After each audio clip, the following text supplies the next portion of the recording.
আসসালামু আলাইকুম। চুলায় তৈরি পারফেক্ট স্পাইসি নাগা পিৎজা আজকে বানিয়ে দেখাবো ঘরের কয়েকটি উপকরণ দিয়ে। প্রথমে একটি বাটিতে হাফ চা চামচ চিনি নিব। এরপর এতে যোগ করব 1 চা চামচ শুকনো ইস্ট। এবার এর মধ্যে মেশাবো হালকা গরম পানি। পানির তাপমাত্রা যেন খুব বেশি গরম না হয়।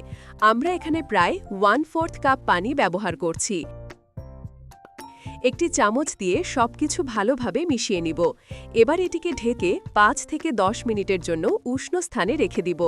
এরপর কড়াইতে সামান্য তেল গরম করে নিব। এর মধ্যে দিয়ে দিব ছোট করে টুকরো করা মুরগির মাংসের পিসগুলো।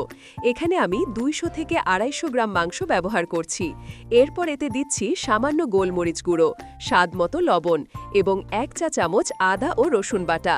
মাংসটা যাতে ভালোভাবে সেদ্ধ হয় তাই এতে আমি অল্প পানি ব্যবহার করেছি। এবার মাংসগুলোকে খুব ভালোভাবে নেড়ে চেড়ে মিশিয়ে নিব।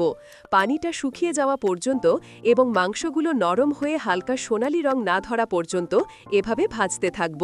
খেয়াল রাখবেন যেন কড়াইয়ের নিচে লেগে না যায়।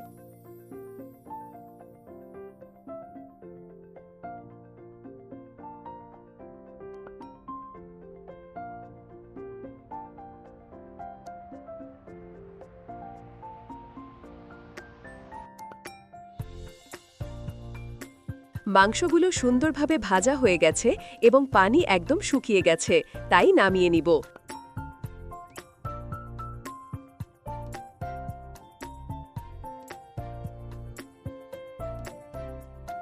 এরপরে ইস্টের মিশ্রণের মধ্যে আমি পরিমাণ মতো ময়দা দিয়ে দিচ্ছি। এখানে আমি প্রায় 2 থেকে 2.5 কাপ ময়দা ব্যবহার করছি। ইস্টের মিশ্রণে দেওয়া ময়দা খুব ভালো করে মেখে নিতে হবে। একটা নরম ডো তৈরি করতে হবে। ডো তৈরি করার সময়ে যদি মনে হয় একটু বেশি নরম হয়ে গেছে, তাহলে অল্প করে শুকনো ময়দা ছিটিয়ে ভালোভাবে মাখতে থাকুন। ডোটা ভালোভাবে তৈরি হয়ে গেলে ওপরে সামান্য তেল দিয়ে মাখিয়ে দিচ্ছি। এতে ডোটা মসৃণ থাকবে। এভাবে হাত দিয়ে চাপ দিয়ে দিয়ে বেশ কিছুক্ষণ ধরে মেখে নিচ্ছি, যাতে এটা খুব নরম হয়। ব্যাস, আমাদের ডো এখন তৈরি। এই দেখুন, মাখাটা এখন এমন নরম আর মসৃণ হবে। এটাকে এভাবে হাত দিয়ে একটু গুছিয়ে নিচ্ছি। এখন বাটিটাকে প্লাস্টিক র্যাপার বা কোনো ঢাকনা দিয়ে ভালো করে ঢেকে দেব। এটাকে কোনো গরম জায়গায় প্রায় 1 ঘন্টা বা ডোটা দ্বিগুণ না হওয়া পর্যন্ত রেখে দিতে হবে। এখন চিকেনের সাথে মেশানোর জন্য কিছু সবজি কেটে নেব। প্রথমে ক্যাপসিকামের বীজগুলো বের করে ছোট ছোট টুকরো করে কেটে নিচ্ছি।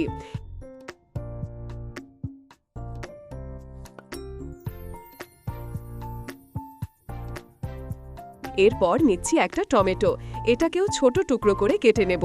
টমেটোর রসটা যেন ফিলিংয়ের সাথে না মেশে সেদিকে খেয়াল রাখতে হবে। সবজির ক্ষেত্রে আপনারা আপনাদের পছন্দের সবজি ব্যবহার করবেন।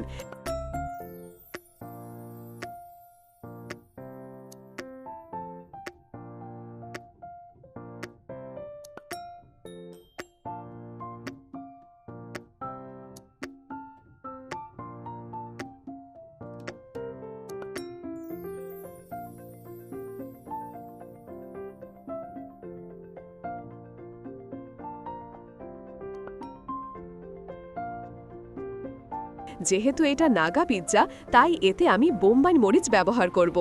আপনারা আপনাদের ঝালের পরিমাণ কম বা বেশি করে দিবেন।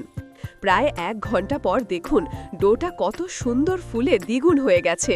এটাকে আরেকবার হাত দিয়ে হালকা করে চেপে নিচ্ছি।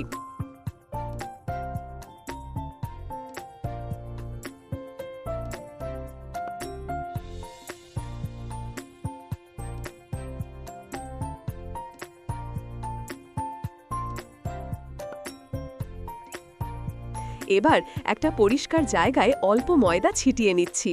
ডোটা দিয়ে পিৎজার জন্য একটা গোল বেস তৈরি করে নিচ্ছি।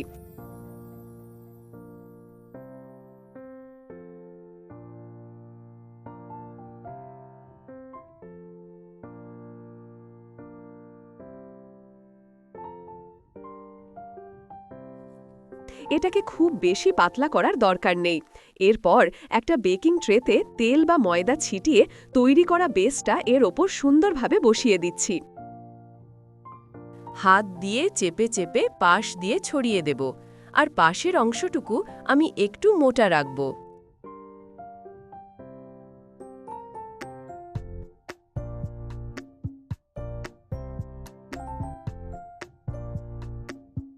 এখন একটা কাঁটা চামচ নেব এবং বেসটাতে এভাবে ছিদ্র করে দিতে হবে। এতে বেসটা বেক হওয়ার সময় বেশি ফুলে যাবে না আর একদম সমান থাকবে। বেসের ওপর এবার পিৎজা সস বা টমেটো সস ভালো করে চারদিকে ছড়িয়ে নিচ্ছি।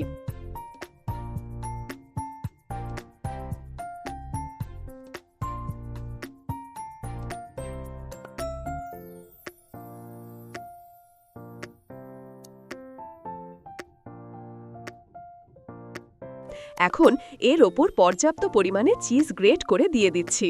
চিজ যত বেশি হবে পিৎজা ততই টেস্টি হবে। চিজের ওপরে আগে থেকে কেটে রাখা সবজিগুলো নেব। প্রথমে ক্যাপসিকামের টুকরোগুলো চারপাশে সাজিয়ে দিচ্ছি।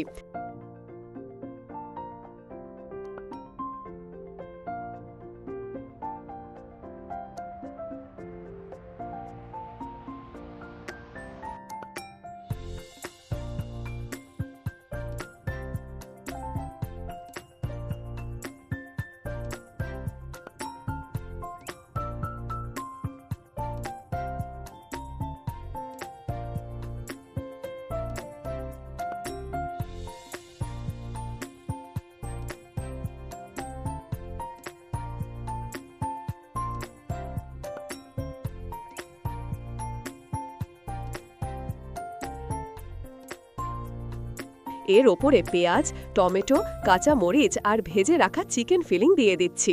আমি আগেই বলেছি সবজিগুলো আপনারা আপনাদের পছন্দ মতো নেবেন।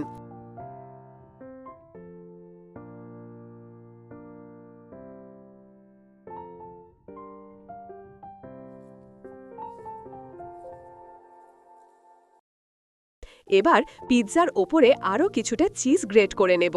এতে পিৎজাটা আরও সুস্বাদু এবং চিজে ভরা হবে।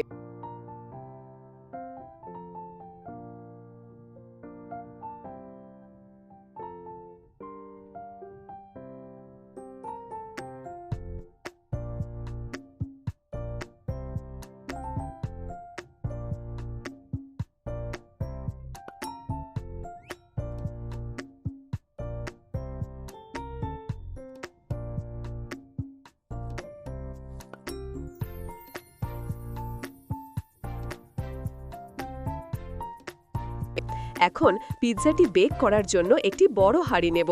এতে সামান্য পানি দিয়ে দিব আর এর মধ্যে স্ট্যান্ডটি বসিয়ে দিচ্ছি।